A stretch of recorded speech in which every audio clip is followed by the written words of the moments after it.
Good morning. Good morning. Good morning. Well, welcome back to Health, Wealth, and Relationships with Tisa and Grant. Well, today, Grant, we're going to talk about something that has affected my life personally. In June, the month of June, we're covering June disparities and health issues, and Alzheimer's and dementia is part of June. So, as you know, I've shared with you, my father died of dementia. And just so people kind of understand dementia,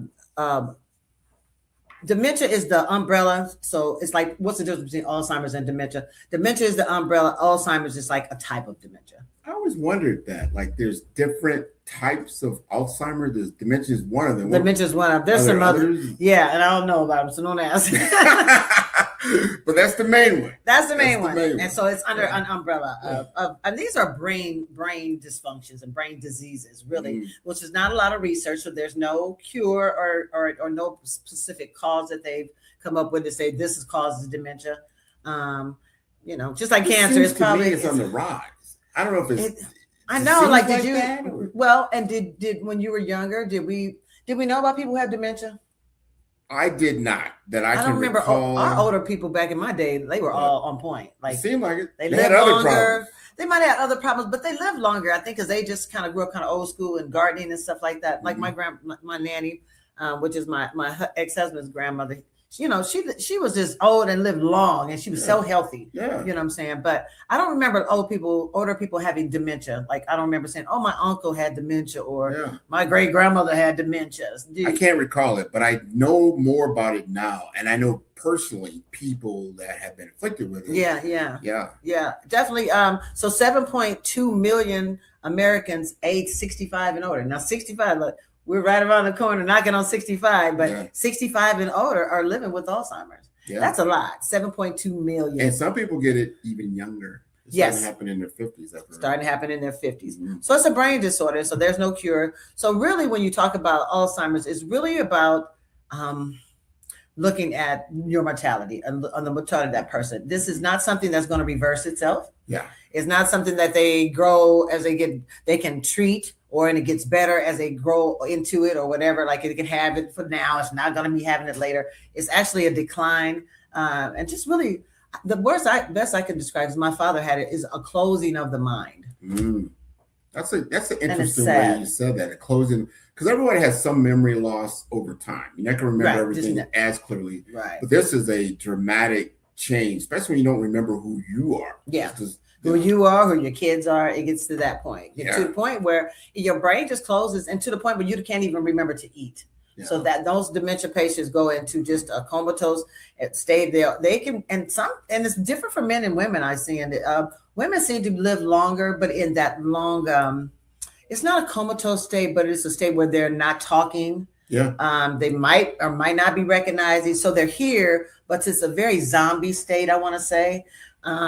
And that's where you don't know if they're recognizing you or not. And something, they might say something from way back. And like my father told me when he got in that, he wasn't really got into the zombie state, but when you could tell the memory was going. And, he looked at me one day, he said, you look just like that girl Dorothy or somebody. She was a pretty little thing. And I thought to myself, well, at least he recognized somebody that was cute. I don't know. And it brought a smile to his face. Right. And that would just have me, I had to just realize he doesn't recognize me as his daughter anymore. And that's the painful thing. So when it comes to dementia, it's really getting your family ready and getting that person ready and getting everything in order. Yeah. Which is a kind of a sad. Your things in order, because like you said, it doesn't get better. You think you want it to. I've heard a lot of, home remedies. People try this and that. Yeah. But unfortunately, when the brain is sick, basically what's happening, it's going to lose a lot of its functions. And there's a lot of things that the brain actually controls in your body. That's it. So knowing that, the only thing you can do is like anything, try to be preventative. And brain is a muscle like anything else. So, if you're doing a good person with brain drain, things like connect the dots, or word searches, or coloring. Like now they got coloring for adults. Those things that make you concentrate and have to look for things and train your brain. Those things you should start doing as soon as possible. Because really, like you said, your brain kind of gets old. You forget things naturally, but as you age, that's going to happen. But if you can continue to train your brain to be thinking all the time, the more you use it, the person that's going through it, they start to understand. Because I've seen this happen. That they just forget. They have to write things down. Oh yeah. A lot of times they have to put little stickies together. They know something is starting to happen. And this is the point where you really have to tell somebody, like, okay, something's happening here. I need to go get checked out. Yeah, but most people, I'm telling you, when it comes to that, because it's hard to distinguish, like, forgetful. Look, at 63, I'm feeling like forgetful. And then when I'm overwhelmed, I'm even more forgetful. So if I start thinking like, damn, do I got dementia, it'll be a bad thing. No. But it just those things that when you get to a certain age that like my mother knew my father, he's from East St. Louis, would go home every year when he lost his direction home. Something that you really and still know, like where you listen. And my father went to East St. Louis every year. He knew the route inside and out. But when she picked up his dementias, when he got lost, going back home to East St. Louis, and just going to the store, forgetting like in the middle of a drive where you're going. And he would, my dad would say, "Where we going?" Right. He's driving, but he's like, he asked my mother, "Where we going?" That kind of stuff. That's a telltale sign. So there's signs, there are signs. Yeah.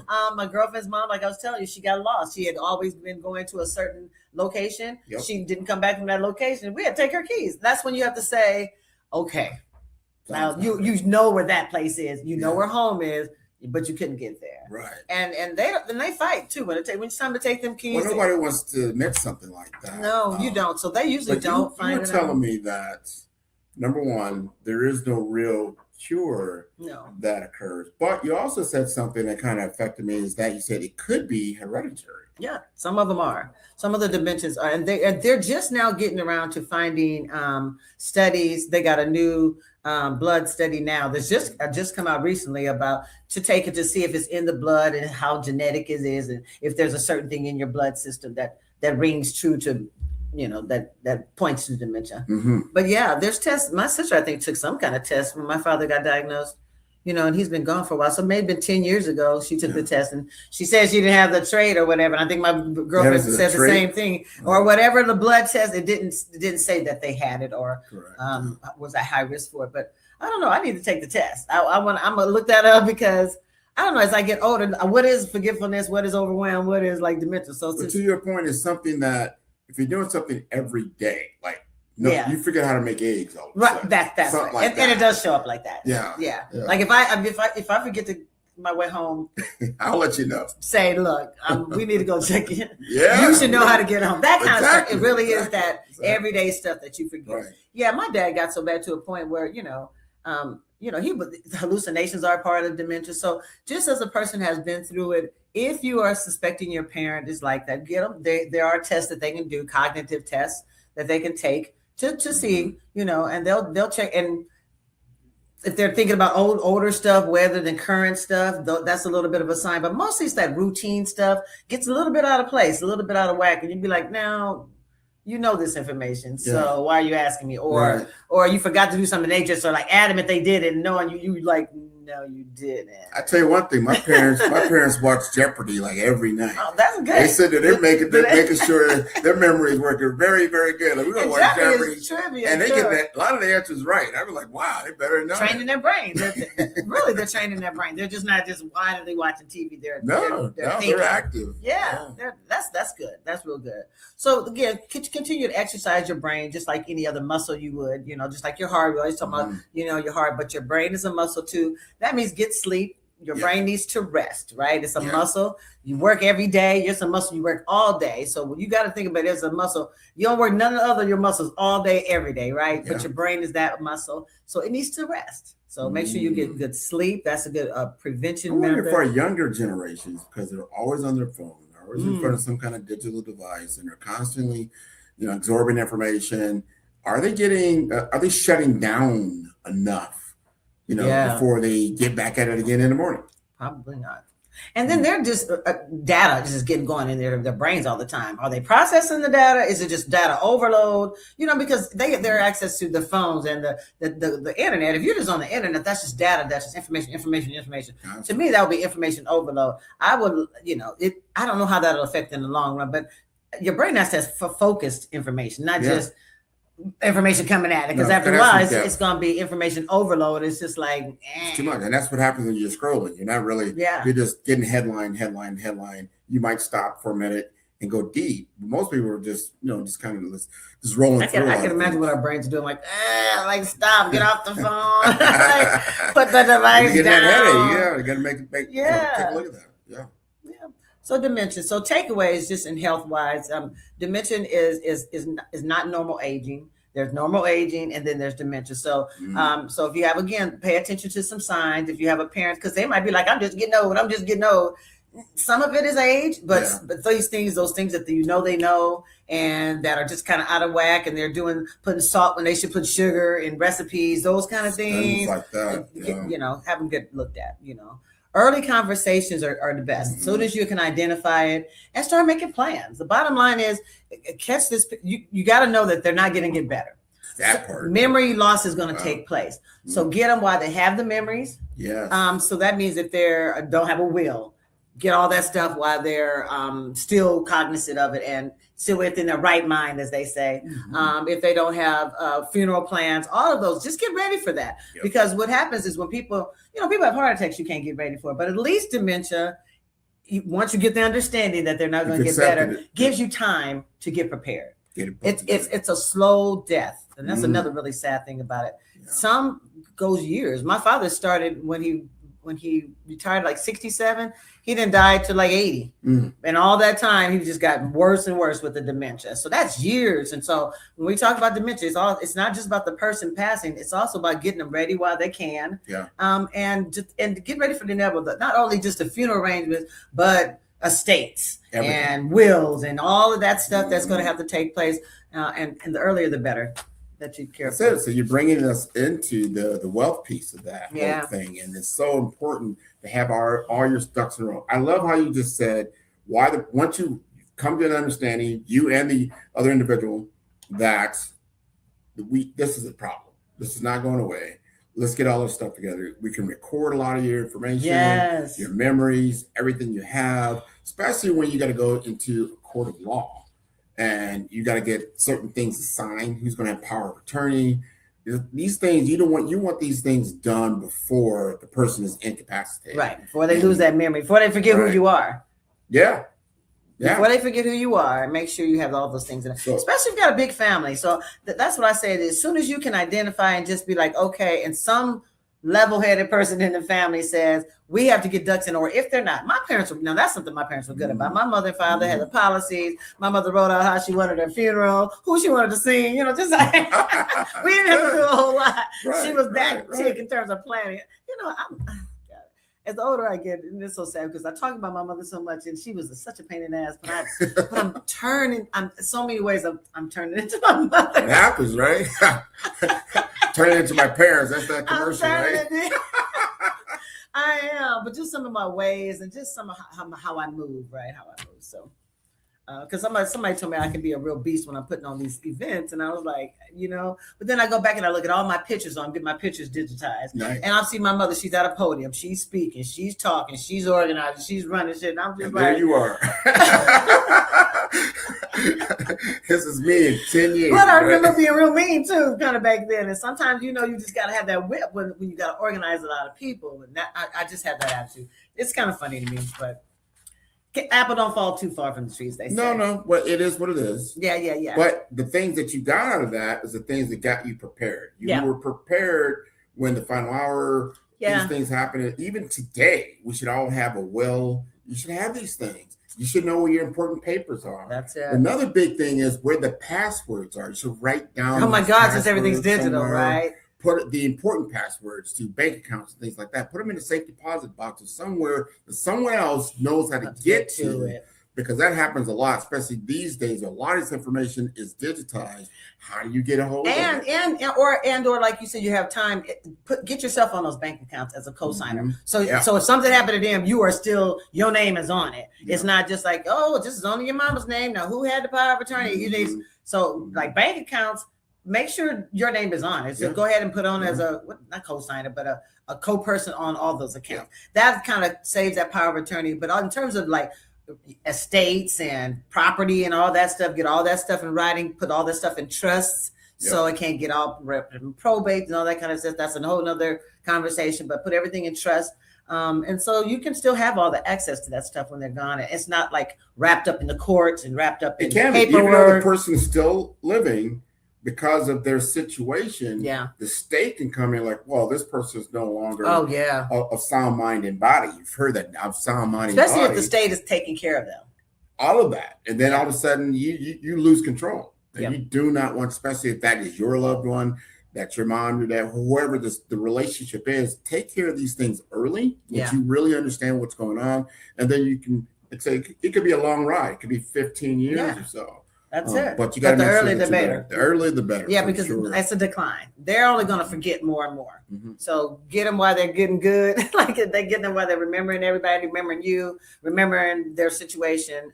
And this happened. I got a friend of mine who's going through this right now. The home, you got to look at your home. How is it situated? Is this person been in this home a long time? How is it going to be modified? Because this person may now be bedridden, or they're in a wheelchair most of the time. You might have to have a 24/7 care person in the home now. That There's a lot of stuff. Get ready for the long ride. That's what I'm saying. So get your papers in order, but also, like you said, get the home in order. So case in point, my father was very mobile. And so it wasn't about like a wheelchair thing, because he was on his walker. He had to mention this all over the place. He just all over. And getting our house ready was double locking. So we had to get it so he couldn't figure out. It was like a child-proof lock. We had to get a lock on the doors, because he would get out, honey, he'd be up the street, and my mother wasn't mobile. And we would say, well, Mom, where's Dad at? And she would just like, I think he went out the door. Go see where he's at.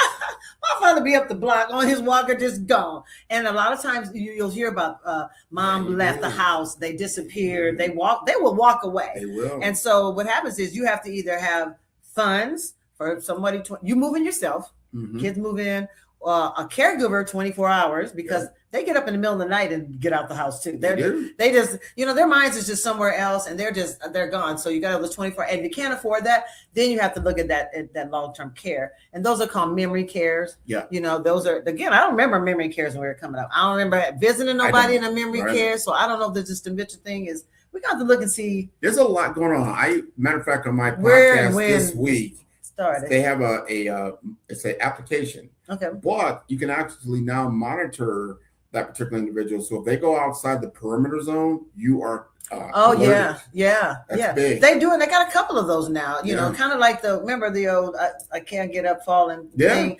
They have now where they can track you. You can track anything, anybody. You can track your parents now, which is much better than it was 10 years ago, 15 years ago. Like I said, my girlfriend's mother, she didn't come back in the car. We going to do is go around looking for her in the car. It would have been lovely to have a little, even something on her car or something on her to say, well, she way over in South Omaha, whatever. Because she didn't come back for like 8 hours. That's scary. In the evening. So that's scary. Again, that's when we really knew, okay, mom's not, So our key takeaway today, you got to make sure you plan early. Plan early. As soon as you recognize it, see the signs, plan it. And make sure all your affairs are in order. That's it. Get your affairs in order. And get ready for the long term. In terms of, are you going to have to stay in this home with this parent? You're going to have to hire care, because all this is money that you ain't expecting, right?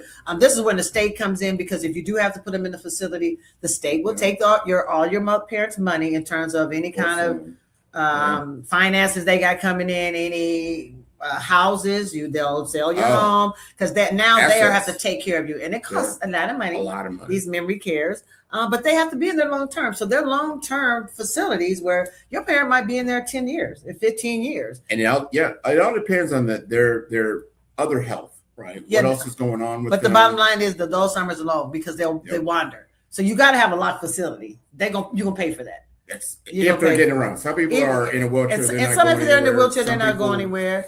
But then another thing that goes on, there's a change in personality. So sometimes you just can't care for them because they get mean. Some of them get mean, like, right? If they're not the same people. So you just got to think of a brain alterations. My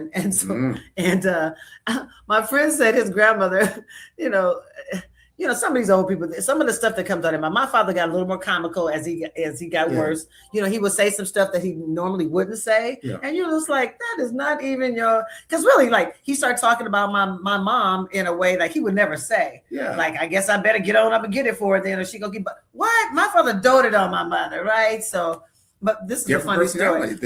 My friend told me his grandmother said her daughter came to visit her all the time, and he came and said, well, how you doing or whatever? And then she was like, I'm doing fine. She said, but you can ask this bitch. She been following me around all day. My that was her daughter. Where'd that come from?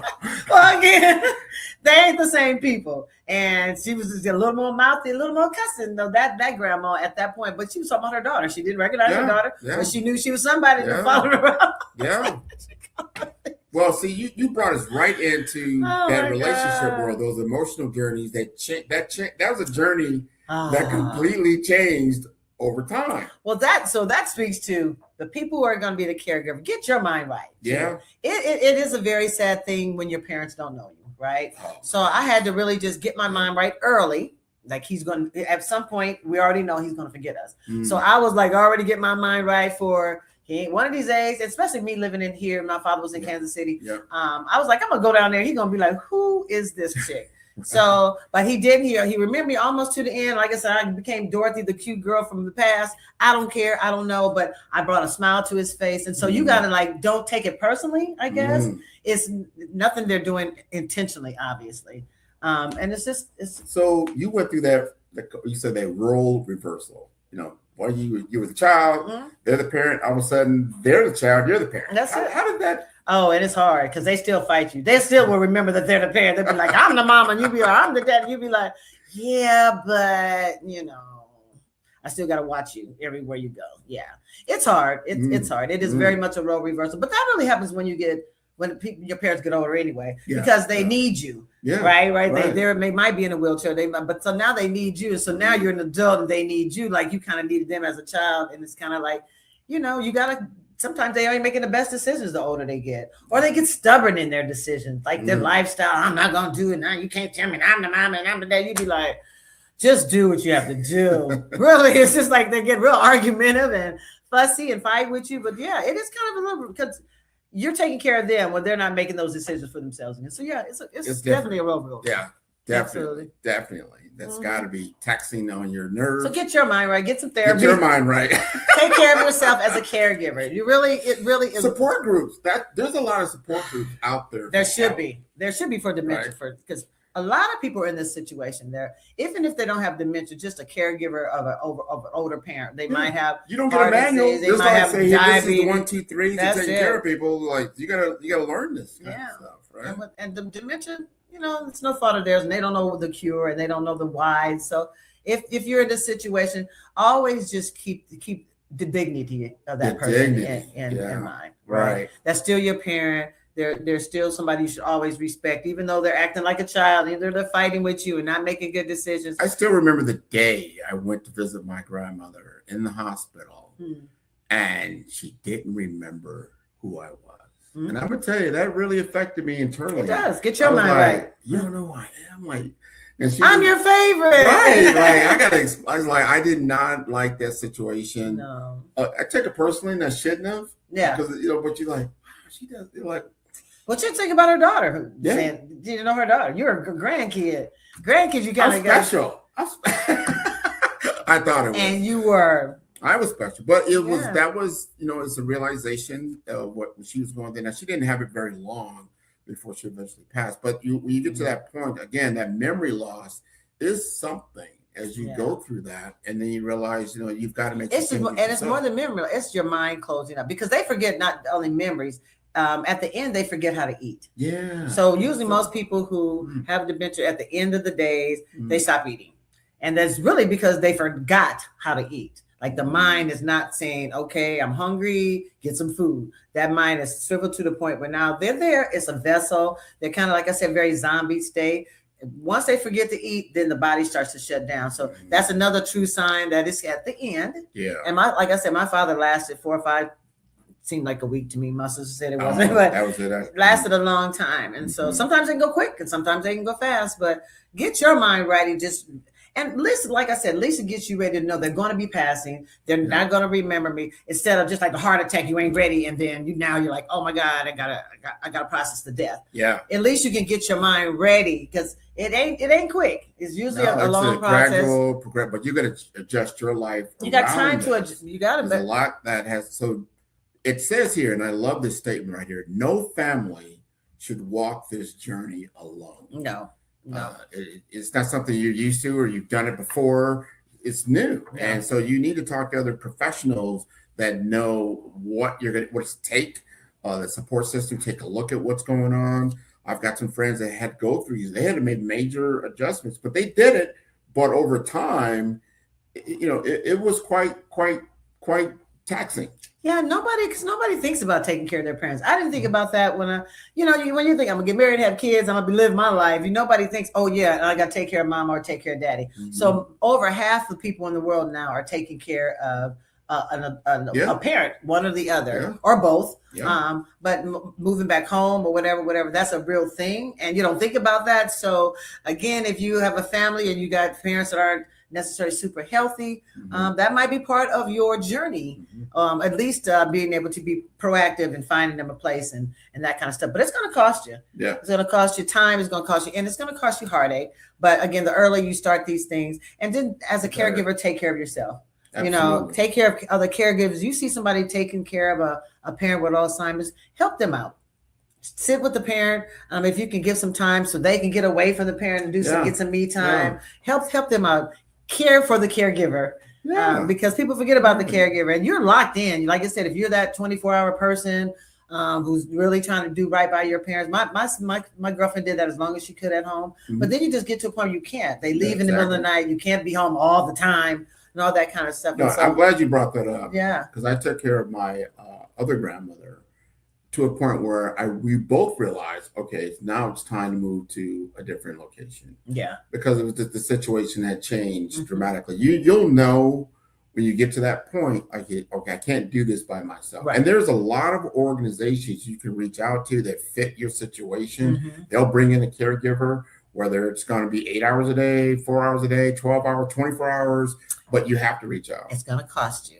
I don't want anybody to not think that these people coming in. So there's CNAs that will come in, but it's almost a big business now too. Oh, as more people are aging, but you're going to need those in-home caregivers and stuff to help you out. Just have the money ready. Hopefully they have some savings that you can draw from to help them take care of themselves or whatever. But just know that that's going to affect your wealth. And it's definitely affecting your relationships because, like you said, we flipped the roles. Now we're the caregivers. And everybody's not a caregiver. My sister and I couldn't move in with my parents. I'm not that type of person to give you baths and help you pick you up. And we're like, are we going to throw our bags out? It's just, there's certain people for that. Yeah. There are people that are CNAs and nurses. You can't just pick people. No, it's not that simple. You can throw your back out. You're right. It's not just picking people up and all that. So, but if you're in that situation, I would say continue to pray for those families because it's not easy. It's hard. Yeah. It's a hard thing. So, but you'll get through it. Lean on support. Do so things early. Getting back to where we got to get ready to wrap up, and so we got to have a hopeful message out there. It's not all doom and gloom, right? Right. So the hopeful message is we may not control every risk factor, but we are not powerless. Right. We're powerful if we, have healthy habits. Everything that we talk about every week, have the healthy habits. Eat right, early awareness, not detection for this. Early awareness, because once you know, you'll know. And help to protect your brain as much as you can to help with your quality of life later. That's it. So work your brain, do those puzzles. Keep working it like a muscle, like you do for everything else. Yeah. And if you know something's on, if you're the person that's going, something's off. You know it to the point where certain things that you just losing memory on things that you do all the time. And remember, it's those things. Remember, I said, like, just making eggs. Like, I don't remember how, and you'll just start to see that. So that's not normal. I mean, certain things, there's something new, it's a message, somebody called. No, we're talking about something you do every day. I forgot how to brush my teeth. Could be something. But what I'm going to tell you is the person that's involved in it does not know that. They don't know what's going on. They do. They might like a little things, forgetfulness, but it takes usually something major, like I left the stove on and it caught on fire or something like that. I came back. They left something that was dangerous. Then it's like, oh, damn. Then it snaps. Okay. Then it snaps. But all those little things, you'd be like, I forget my keys. I forget where my purse is, all that kind of stuff. Yeah. So that person is just going to think it's just forgetfulness. And I'm old. I'm getting older. But it's really the people around you to pay attention to those things that you know your parent does, those habits that you know that they do. Because when you're in the midst of it, it's hard to see. It's hard to see. It's not like high blood pressure or anything like that where you can go check it. And it's not. I forgot to pay my bills. You forgot to pay bills. You forgot to pay your mortgage over last 3 months. And that's real. Paying your bills, stuff that you know you have to do every month. Yeah, my girlfriend found out her mom hadn't paid like the mortgage in the last few months. By the time you catch up to it, bills is one of them. Interesting. Yes. Take note. Take note. Pay attention. So community impact and next steps. Can you give us that?